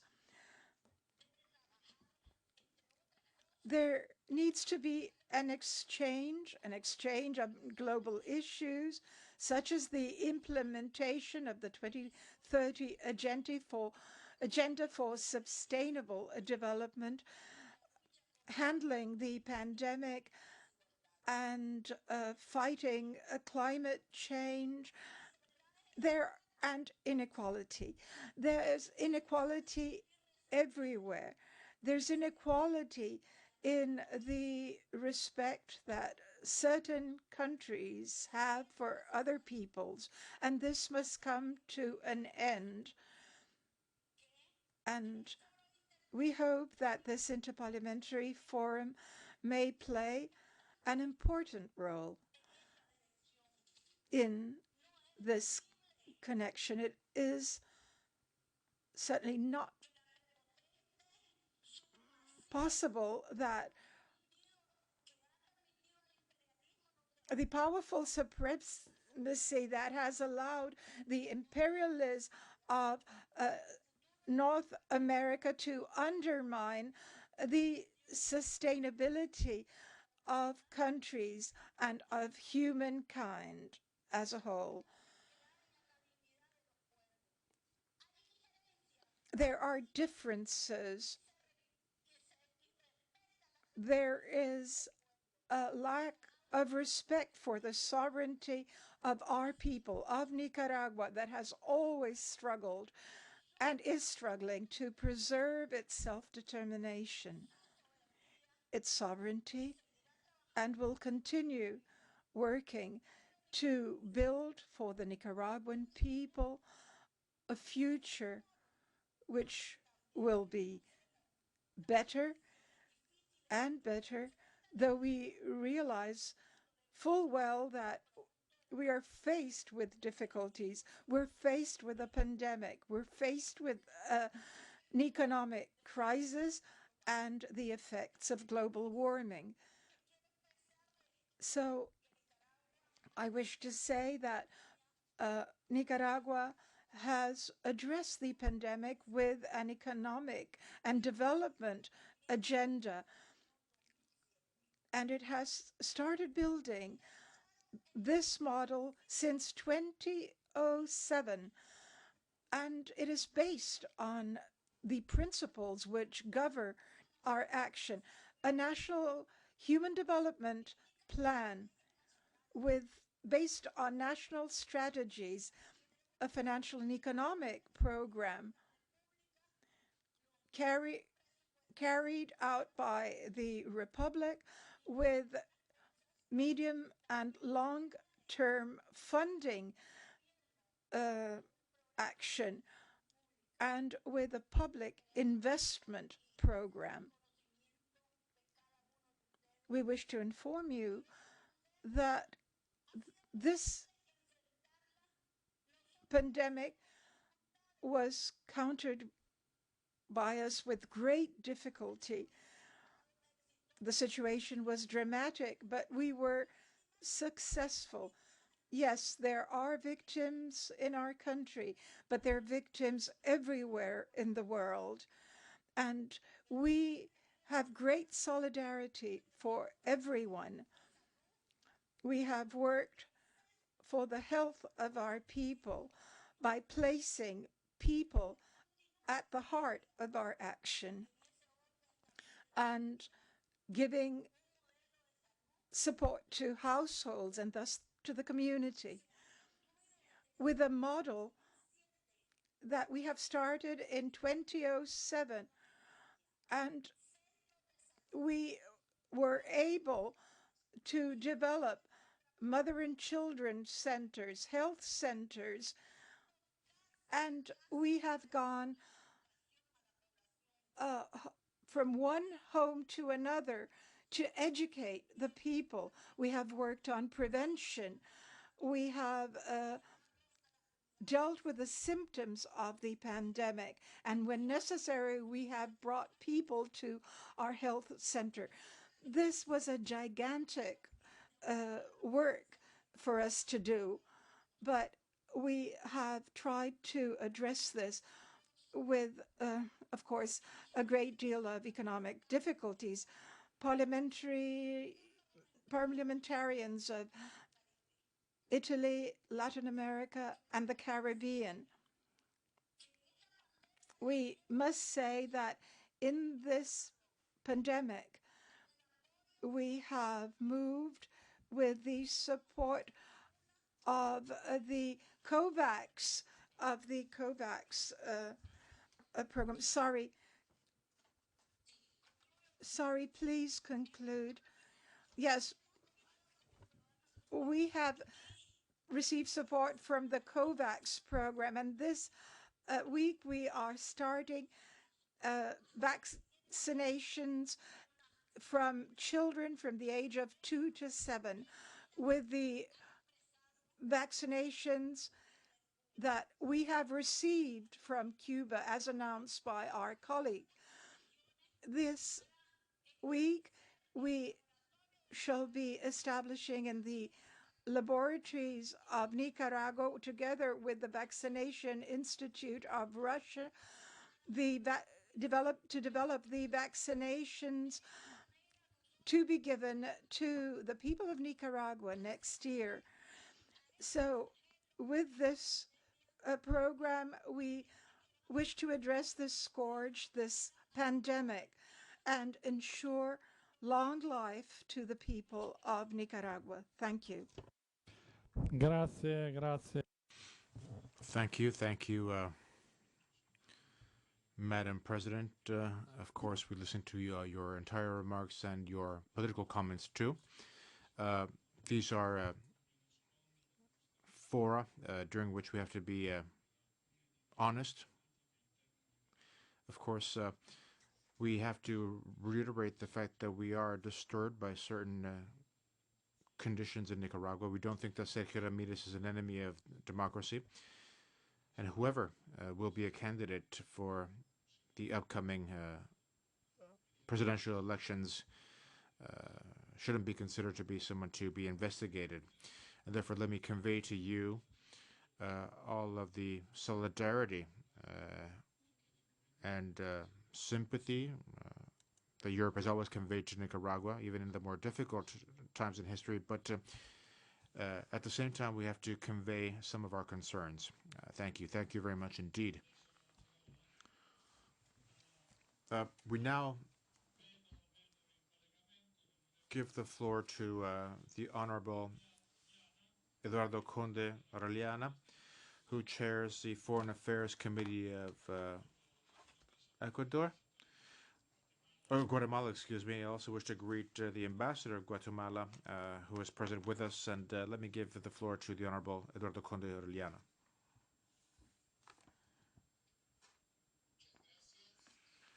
Thank you very much. It is an honor for me to attend this important Italy, Latin America, and Caribbean Interparliamentary Forum. Allow me to greet the President of the Foreign Affairs Commission of the Italian Chamber of Deputies. Thank you for having organized this dialogue. Thank you for having organized this meeting of all of us who have the desire to strengthen the European and Latin American dialogue. The European Parliament played a key role in the 1980s and 90s.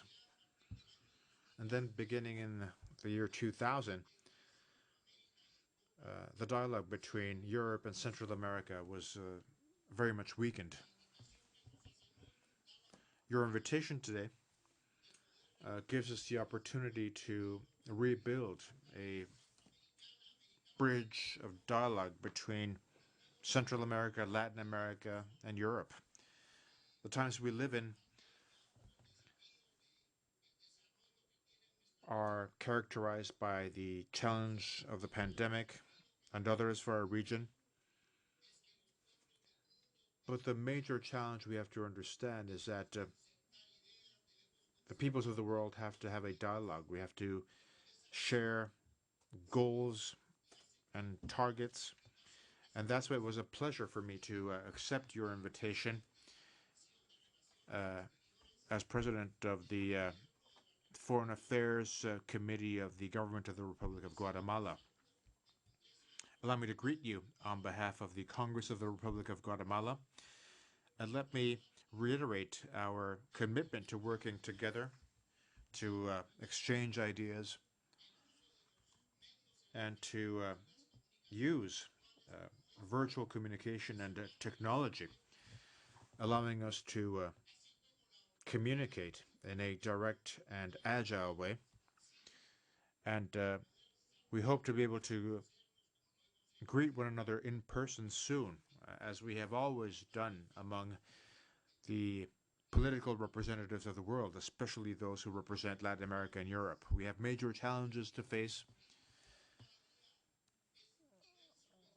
Our political challenges shift every day, and the new reality we live in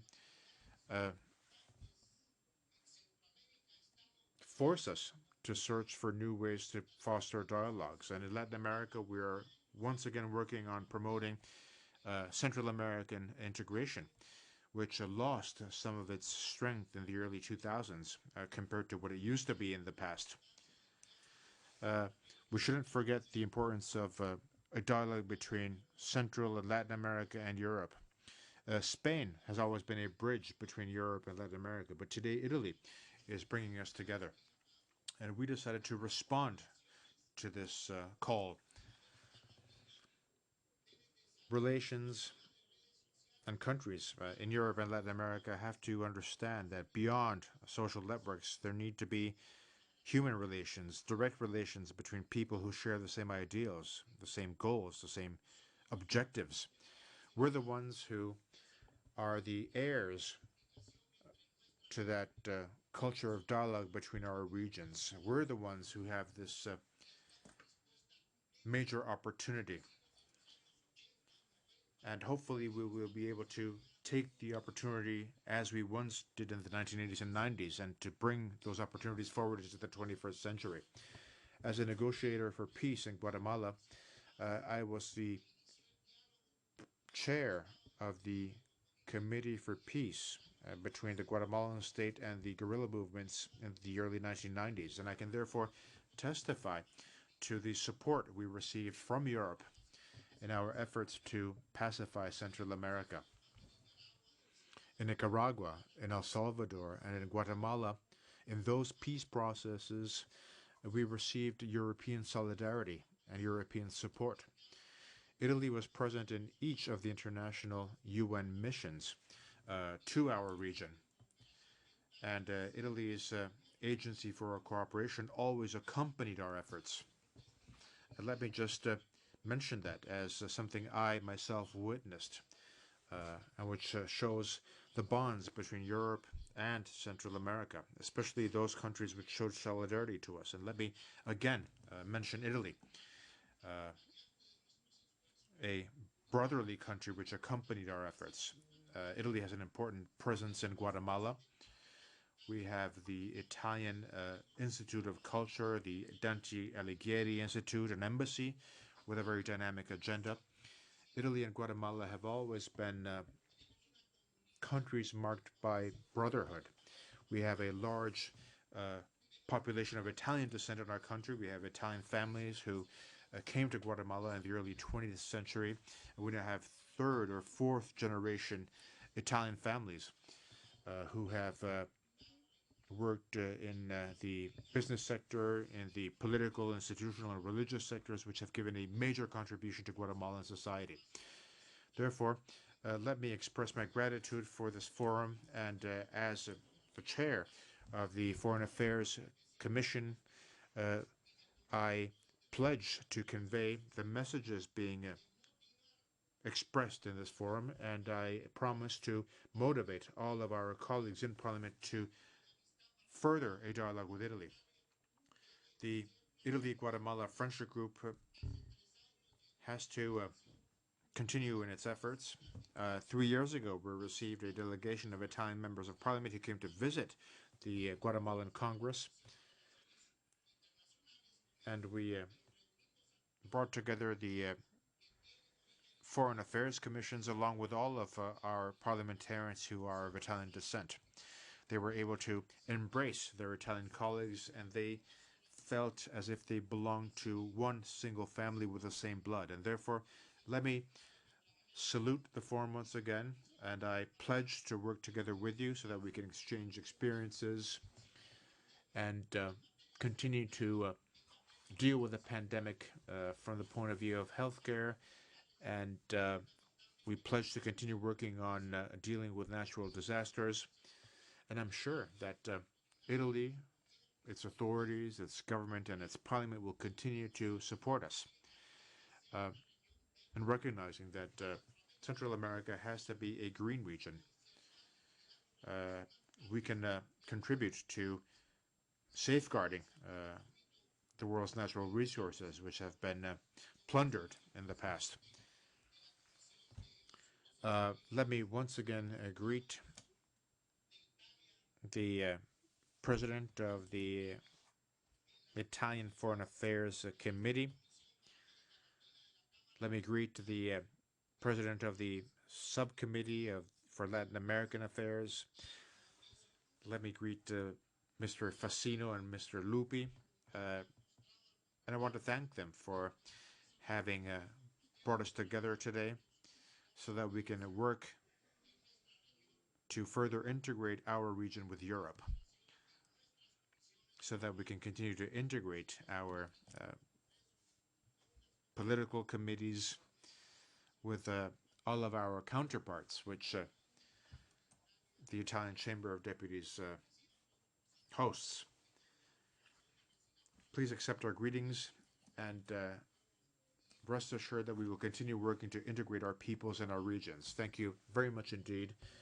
And a very warm greeting to our brothers from Mexico, Nicaragua, Uruguay, Cuba, and all the many other representatives of the countries attending this important forum. Have a good day. Thank you. Thank you, Honorable Condoriana. Thank you very much indeed. And let me reiterate what I mentioned earlier at the beginning of this forum of ours. As a way to continue in our activities, we intend to develop bilateral relations with the foreign affairs committees of all of your countries, and therefore I welcome your desire to establish fruitful working relations between our foreign affairs committee. Let me now give the floor to the Honorable Nicolas Vieira Diaz, Vice Chair of the Uruguayan Foreign Affairs Committee. He has been with us ever since the beginning of our event. Thank you very much for your patience, sir. I also wish to greet Ambassador Ricardo Javier Varela Fernandez, who is present today. You have the floor, Mr. Vieira Diaz. Bueno, muchas gracias. Thank you very much. It is a pleasure to be here with you. My greetings to the members of Parliament of Italy and the community representatives and all the authorities who have spoken in this forum. Thank you very much for inviting me to this important international meeting on matters of great importance to the international community. I represent the Parliament of Uruguay, and I convey the greetings of the MPs of Uruguay. We who have close relations between Uruguay, Latin America, the Caribbean, and Italy. Uruguay and Italy historically have always had excellent relations, especially the close historical, cultural, religious ties and the presence of an Italian or Italian origin community, which is quite large. Everything started in 1834, only 4 years after the birth of our Republic of Uruguay. Our relationship with Italy started. Giuseppe Garibaldi fought in our country during the Guerra Grande, and he certainly marked our history. Between 1830 and 1930, we had a huge migration from Italy, and most of them were from Piedmont in 1958, and they were certainly an element in the cultural and economic development of our country, especially in the department of Colonia, where I live. The presence of those migrants led to the Valdez mission in our country. That and other communities were very important in the religious, cultural, and productive makeup of our department and all of Uruguay.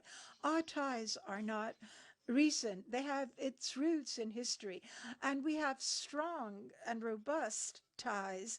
We are certain that this parliamentary forum is important to strengthen our ties and also to meet the challenges of our current world, because these challenges are huge.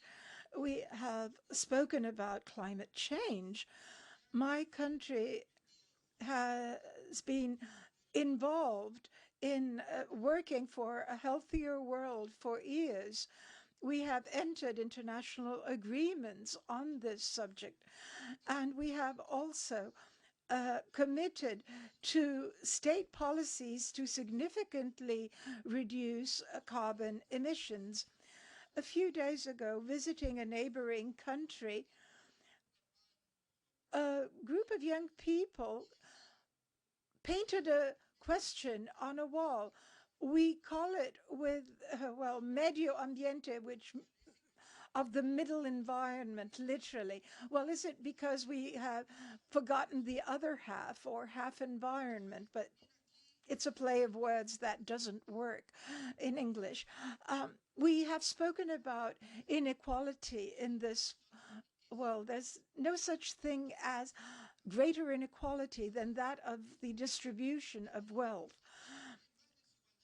We are from the most unequal continent of the world, and therefore we must undertake to ask greater efforts from those who have more, so that those who have less may live better. Let's look at the pandemic. A number of societies had to ask the wealthier to help those who were struck by the pandemic most seriously. We need to have greater opportunities, and through our joint efforts, achieve a fairer world. Of course, there is the role of Mercosur. It can represent an overcoming of trade blockades and also help our nations. It is important for us to promote the Mercosur European Union Agreement, greater social, economic, and trade opportunities. The states committed to the 2030 agenda established, we are determined to bring an end to poverty and hunger in the world from now to 2030, to combat inequalities in countries and build peaceful, fair and inclusive societies, protect human rights, and promote equality among genders, and empowering women and girls, and give sustainable development and protection of the resources, natural resources of the world. We subscribe to this, but this cannot be possible without a firm and committed endeavor on the part of all at the global level. And I conclude, Italy today is a valuable and strategic counterpart at the intercontinental level, and we need to cover more ground in this area. So, this exchange, this interconnection is most welcome. We thank you for giving us this opportunity to participate. And I thank everyone, men and women, who are participating today. Thank you very much. And I hope we shall meet soon. Grazie, onorevole. Thank you very much, Mr. Viratius. Thank you for having mentioned the Piedmontese and Valdese presence in Uruguay, because the Valdese community in Uruguay come from Piedmont originally, and Piedmont is the region in Italy with the highest number of Valdese communities in Italy. So I'm especially pleased that you mentioned that fact. Let me now give the floor to the Honorable Ernesto Bustamante Donaire, Chair of the Committee for External Relations of the Congress of the Republic of Peru. And allow me to greet the Ambassador of Peru in Italy, Julio Eduardo Martinetti Macedo, who is present here with us. And the Peruvian ambassador has a very Italian last name, Martinetti, which goes to show yet again how many Latin Americans of Italian descent there are. Is the Honorable Bustamante connected? If so, he should turn his camera and microphone on, although I don't see him.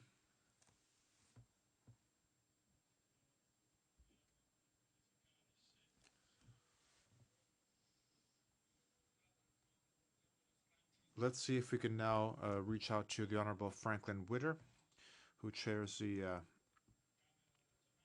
Internal and External Affairs Committee of the Jamaican Parliament. Is he with us? No, we still seem to have some technical issues. Unless our colleagues abandoned the meeting.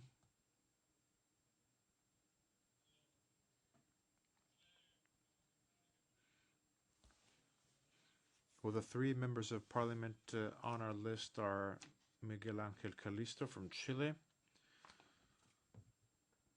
Is he connected? No.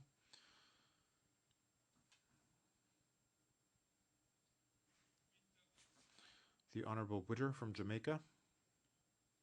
No. And the Honorable Bustamante from Peru. And finally, Juan Fernando Flores Arroyo from Ecuador? Nope. Well, if any one of these MPs connect, we still have some time. And before I draw some very swift conclusions, we have up until 7 p.m. But before I draw some conclusions, let me thank the ambassadors of Bolivia, Haiti, the Chargé d'Affaires Canahuati of Honduras, who is connected online, the ambassador of Panama, Ambassador Reyes Castillo, Councillor Simon from St. Lucia, and the Chargé d'Affaires of Suriname, Buyne. If any of the diplomats present wish to take the floor, you can now do so. Are there any requests for the floor at this point? Apparently not. I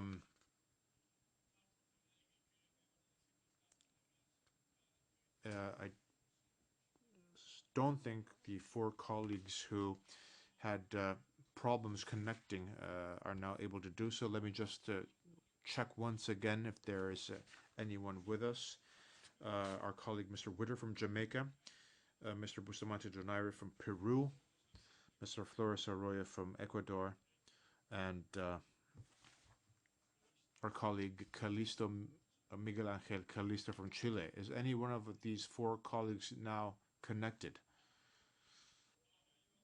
Very well then. First of all, let me thank all of you. Let me thank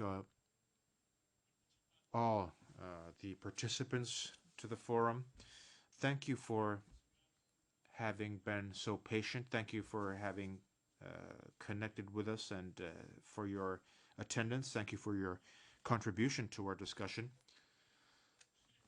And I also want to thank you for all of the work we can do together in the future. As I mentioned at the beginning of our forum,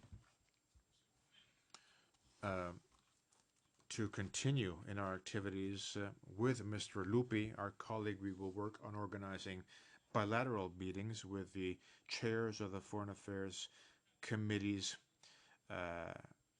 in Latin America so that we can further consolidate our cooperation.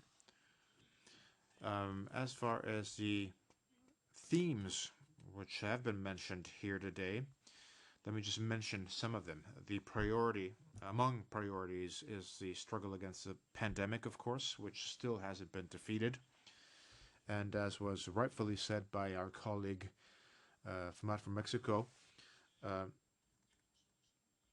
we have to be aware of the fact that none of us can be safe if we are not all safe, and therefore the issue of how we can guarantee vaccines freely to all countries so that all countries can have vaccines available by liberalizing patents, by removing tariffs, so that everybody can have access to vaccines, has to be our top priority.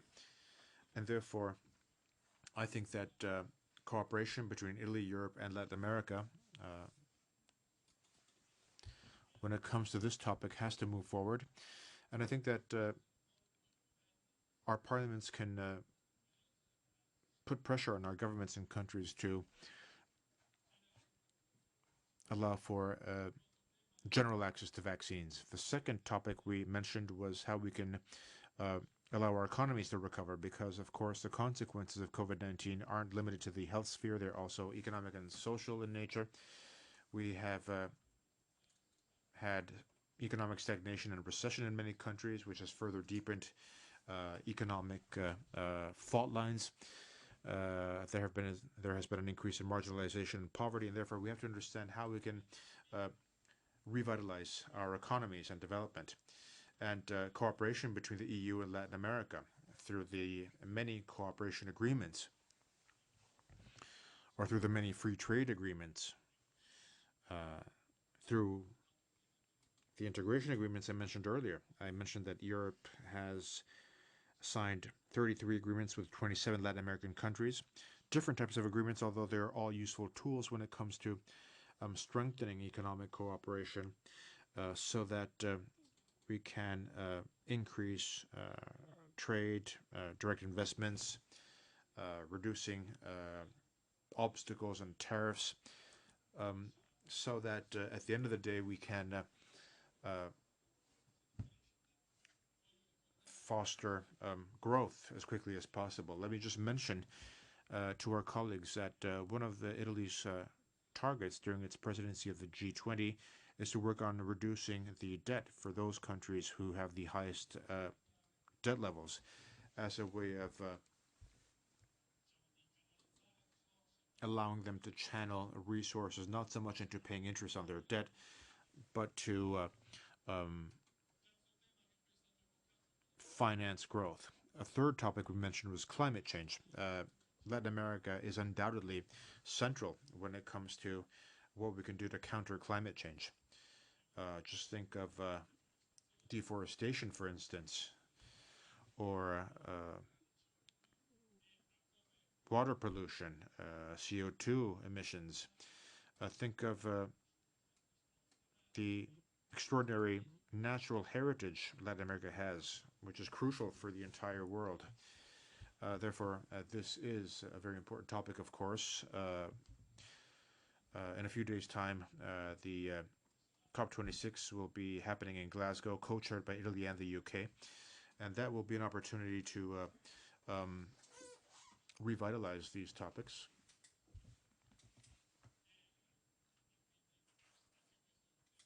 Or our discussion on these topics, and therefore this is another issue which is strategic, a topic we have to work on together, in line with many of the things mentioned by Mr. Cingolani, our Minister for Ecological Transition.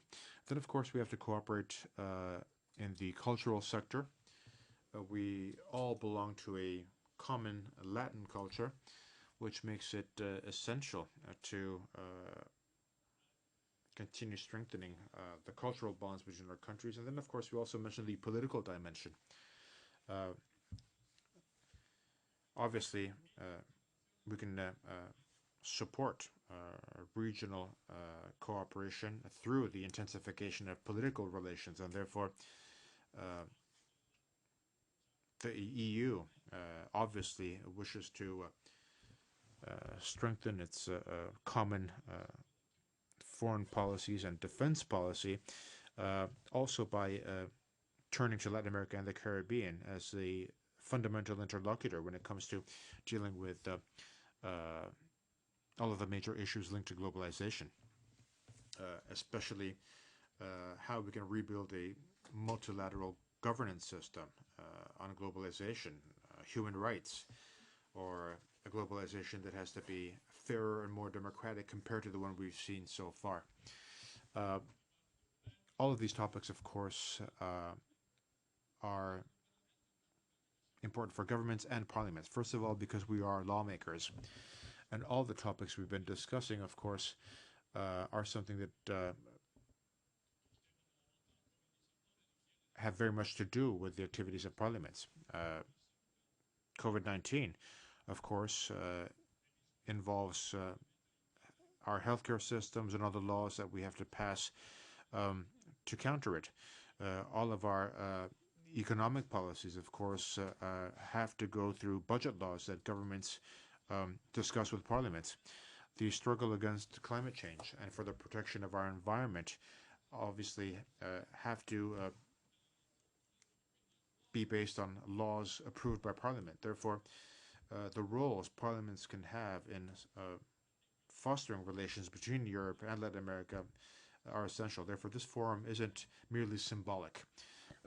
Through this forum, we wanted to underscore the Italian Parliament's desire to continue working with Latin American parliaments by strengthening our relations with all of your countries so that together we can focus on joint actions, because as I mentioned earlier, we have common problems and our duty is to try to find common solutions. Thank you very much. I want to thank all of our colleagues, all of the Latin American embassies in Rome for having helped us in organizing this event. I wish to thank all of the Italian embassies and ambassadors who have joined us and who have also contributed to this forum. I wish to thank we have two other colleagues who are joining us online, and therefore besides all the colleagues I mentioned earlier, we now have our colleague Mr. Brito from the Dominican Republic. He is now connected with us. You have the floor, sir. Però io non lo vedo, mi dite che si è collegato? He is connected, you say? I can't see him. Could you please, colleague, switch on your mic? Can you hear me? Switch on the camera as well, if you can. Well, here we are. I had some difficulty in connecting, but I am now speaking. I represent the Dominican Republic at this forum as president for the Foreign Affairs and International Relations Commission. I must say that the Dominican Republic and the Chamber of Deputies is ready to contribute to this forum on all those matters which you believe to be of interest. We have all the powers to contribute to whatever may strengthen our diplomatic relations between the Dominican Republic and the Republic of Italy. Thank you. I give the floor to Representative Di Stasio, President of the Friendship Association of Italy. Thank you, Mr. President, and I also thank President Lupi and President of the Latin American Committee of Italian Parliament. I must say you touched upon very important initiatives and the possibility of holding conferences that focus on relaunching relations.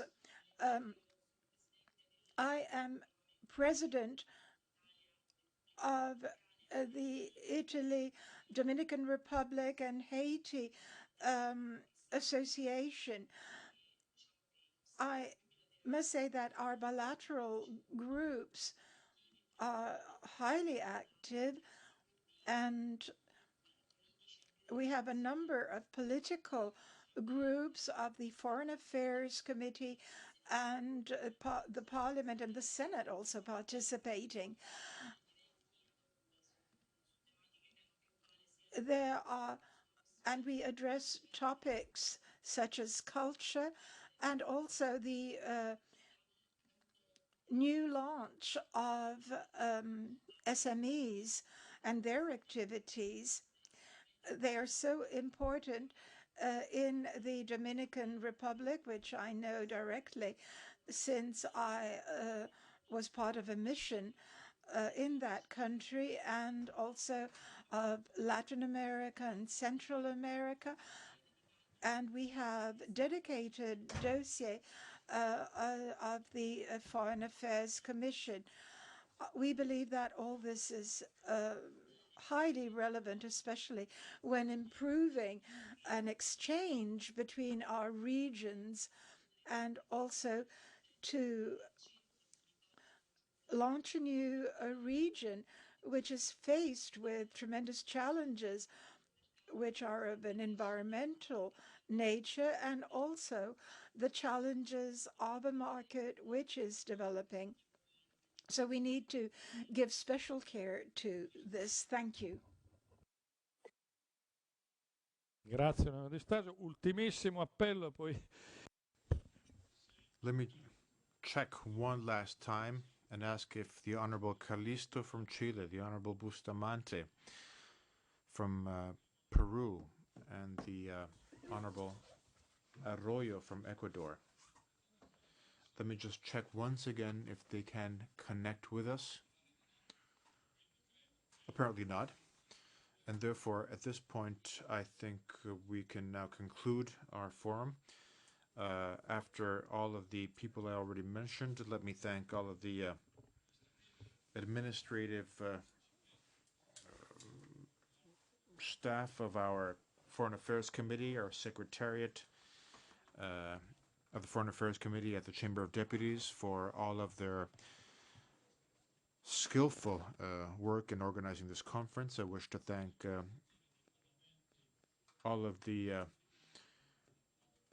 Latin American parliaments who cooperated with the Secretariat to guarantee the success of our forum. I want to thank all of our interpreters for having allowed all of us to attend our activities and participate in our languages. I wish to thank all of you and wish you a wonderful weekend, and hopefully our next forum will be hosted physically here in Rome. Thank you very much and have a wonderful evening.